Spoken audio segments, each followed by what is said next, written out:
টিকে গ্রুপের তত্ত্বাবধানে শুরু হচ্ছে পুষ্টি ভার্সেস অফ লাইট হিফজুল কোরআন প্রতিযোগিতা।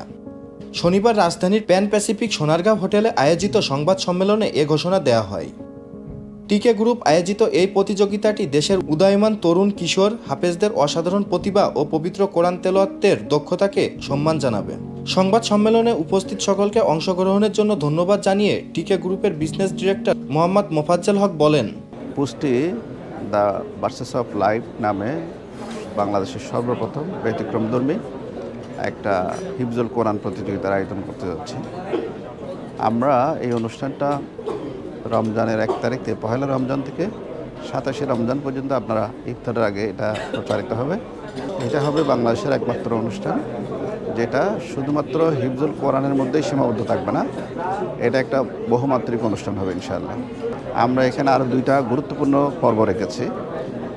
নাম্বার 1 হলো সায়েন্স ইন কোরআন, কোরআনের সাথে সায়েন্সের কীভাবে রিলেট করা যায় বা কীভাবে রিলেশন মেনটেন হয় সেটা আমার সাধারণ মানুষ অনেক সময় জানি না। আরেকটা পর্ব আমরা রেখেছি যে কোনো একটা আয়াত, কোনো একটা সূরা, কোনো একটা পারাতে যে ইসলামের যে প্রেক্ষাপট, কোন কারণে কিভাবে এই আয়াত নাজিল হলো, এটার ইতিহাস কী, কৃষ্টি কী, কালচার কী, এই সবগুলো বিষয়ে বর্ণনা করা হবে।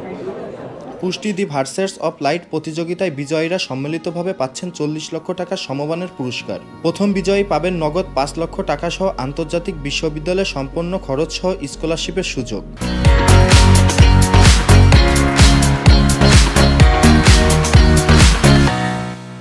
এছাড়াও রয়েছেন একজন অভিভাবক সহ উমরা হজ পালনের ব্যবস্থা।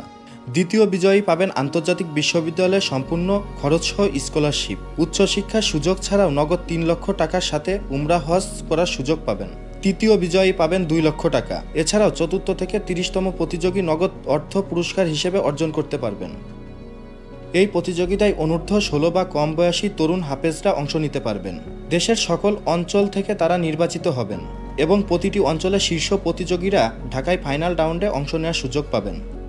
পুষ্টি দ্য ভার্সেস অফ লাইট আগামী প্রজন্মের হাফেজদের অনুপ্রাণিত করার পাশাপাশি তাদের বিকাশ ও সাহিত্যের বার্তা ছড়িয়ে দেওয়ার অনন্য উদ্যোগ।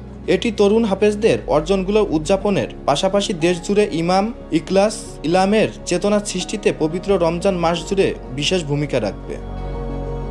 Ejaz Mahmud, channel I.